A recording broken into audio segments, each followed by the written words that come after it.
नमस्कार मित्रों, स्वागत है आपका हमारे इस यूट्यूब चैनल पे। बहुत दिनों बाद एक बार फिर से मौका मिला है आप लोगों के बीच आने का। और मौका जो ये निकाला है ये सिर्फ एक या दो कारणों के लिए निकाला है, उन पर हम चर्चा करने वाले हैं। तो ये वीडियो अपने मित्रों तक ज़रूर पहुंचाइएगा, क्योंकि सबके माइंड में कुछ ऐसे क्वेश्चंस हैं जो भटक रहे हैं। क्योंकि आप लोग शिक्षक भर्ती के लिए बहुत सालों से इंतज़ार कर रहे हो और अभी भी आपका जो इंतज़ार है वो ख़त्म नहीं हुआ है।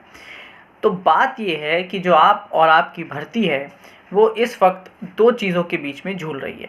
पहला है चुनाव और दूसरा है शिक्षक छात्र अनुपात। ये एक ऐसा शब्द आप लोगों की ज़िंदगी में आया है जिसने भूचाल ला के रख दिया है।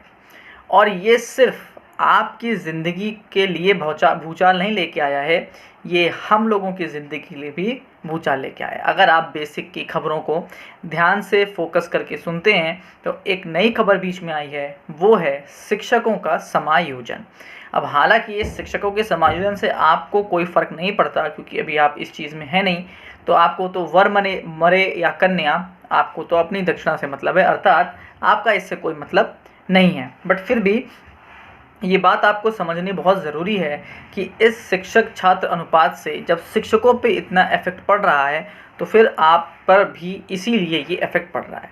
अब समायोजन का अर्थ क्या होता है तो हम ये भी समझ लेते हैं। समायोजन का मतलब ये होता है कि ऐसे विद्यालय जहाँ पर शिक्षक ज़्यादा हैं और छात्र कम हैं, उन शिक्षकों की ज़रूरत वहाँ पे नहीं है। आपको अनुपात पता है, 1:30 प्राथमिक का है और 1:35 जूनियर का होता है। तो अगर शिक्षक ज़्यादा हैं, छात्र कम हैं, मतलब वहाँ पे शिक्षक सरप्लस है, ज़्यादा शिक्षक हैं।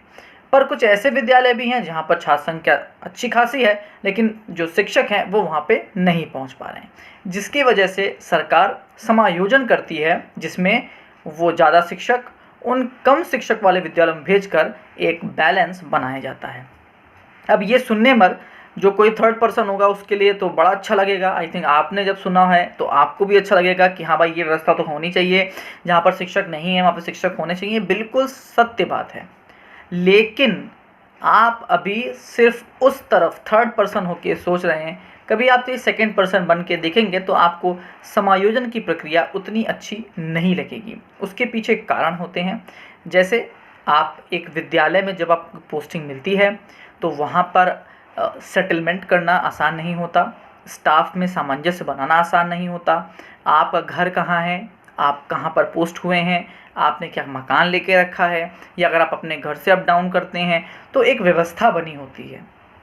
अब अगर आप दूर पोस्टेड हैं तो आपकी क्या अगली सोच है? आपकी अगली सोच ये है कि आप कहीं अपने घर के पास पहुँचें, लेकिन समायोजन में ऐसा नहीं होने वाला। समायोजन में आपको उस विद्यालय में जाना पड़ेगा जिस विद्यालय में अनुपात बिगड़ा हुआ है। फिर वो विद्यालय की उम्मीद 100% तो नहीं कर सकते, लेकिन 70-80% दूर जाने की है। तो शिक्षक घर के पास ना पहुंच के घर के और दूर होने की स्थिति में मौजूद हो रहा है। शिक्षकों का इसमें नुकसान है, क्योंकि डेफिनेटली वो अपनी जगह छोड़ेंगे, अपनी व्यवस्थाएं छोड़ेंगे, नए विद्यालय में जाएंगे। और आप भी जब नए विद्यालय अपना पुराना विद्यालय छोड़कर नए विद्यालय में जाना चाहता है तो उसकी कोशिश ये होती है कि वो घर के पास पहुँचे।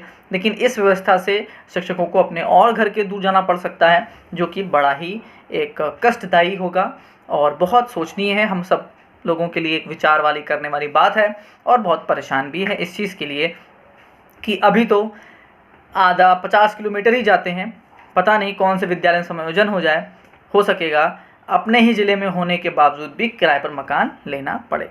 ये दिन भी दूर नहीं हो सकते हैं। तो सीधी सीधी बात आपको ये बताने वाली बात थी कि जो शिक्षक छात्र अनुपात है, जिसकी वजह से शिक्षकों का समायोजन हो रहा है, इस समायोजन होने के बाद जाके आपको शिक्षक छात्र अनुपात का सही आकलन लगाने का काम हो पाएगा। क्यों? जब लगभग सारे डाटा निकाल लिया जाएगा, हर विद्यालय में कितने शिक्षकों की ज़रूरत थी, कितने मौजूद हैं, उनको एडजस्ट करने के बाद विद्यालयों को क्लियर कर दिया जाएगा कि अब ये विद्यालय बिल्कुल क्लियर हैं, इसमें अब शिक्षकों की ज़रूरत हमको नहीं है। तो मतलब वो विद्यालय क्लोज हो जाएंगे, वो वैकेंसीज ख़त्म हो जाएंगी।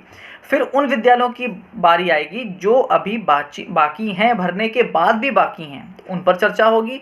तो हाँ, सरकार को एक तरफ से पूरा डाटा मिल जाएगा कि कितने विद्यालय अभी हैं, उनमें अभी शिक्षकों की अभी हमें और ज़रूरत है।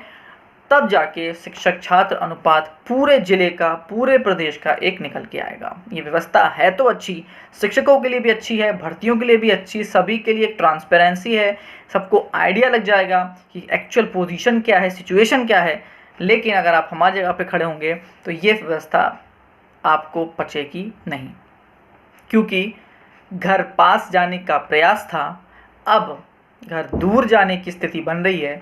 देखते हैं होता क्या है। लेकिन इस समायोजन के बाद शिक्षक छात्र अनुपात की स्थिति बहुत क्लियर हो जाएगी। और जो मैंने आपसे 6 महीने की बात कही थी, हालांकि वो 6 महीने से भी ज़्यादा होने वाला है, अब धीमे धीमे वो बढ़ेगा। अभी 6 महीने कंप्लीट नहीं हुए हैं, लेकिन अब वो 6 महीने से बढ़ने के पूरे पूरे पूरे आसार हैं, क्योंकि शिक्षक छात्र अनुपात पर बात अटकी हुई है। अभी समायोजन होंगे, ट्रांसफ़र्स होंगे, उसके बाद जाने के बाद जो छात्र अनुपात है वो क्लियर होगा। सितंबर तक एडमिशन्स चलते हैं, उसके बाद जाके ख़त्म होगा। तो आप ये मान के चलिए कि ये 2022 आपका नल एंड वॉइड जाने वाला है। इसमें शिक्षक भर्ती की कोई भी उम्मीद मत करिए। उम्मीद क्या, मैं तो कहूँगा सुबुगाहट की भी उम्मीद मत करिए, क्योंकि जब तक सितंबर नहीं आने वाला, शिक्षक छात्र अनुपात कंप्लीट क्लियर या नहीं होने वाला, तब तक भर्ती की बात नहीं होने वाली। और 24 में जाके चुनाव हैं, तो 23 के ऐसे समय पर भर्ती की प्रक्रिया चालू होगी जब वो थोड़ा खिसक के धीमे धीमे 24 की तरफ पहुंच सके। तो ये है पूरा वाकया, ये है पूरा मसला। तो अभी आप लोगों को और इंतज़ार करना है शिक्षक भर्ती का, इतनी जल्दी हाथ में नहीं आने वाली। दूसरी बात होती है कि वैकेंसी कितनी आएगी, तो वो तो आप शिक्षक छात्र अनुपात जानने के बाद ही बताया जा सकता है क्या वैकेंसी आने वाली है। अभी तो यही क्लियर नहीं है आधे लोगों को, आधे को क्या, मेरे हिसाब से पूरे प्रदेश में लोगों को ये क्लियर नहीं है कि जो शिक्षक छात्र अनुपात है क्या उसमें शिक्षा मित्रों को जोड़ा जाना है।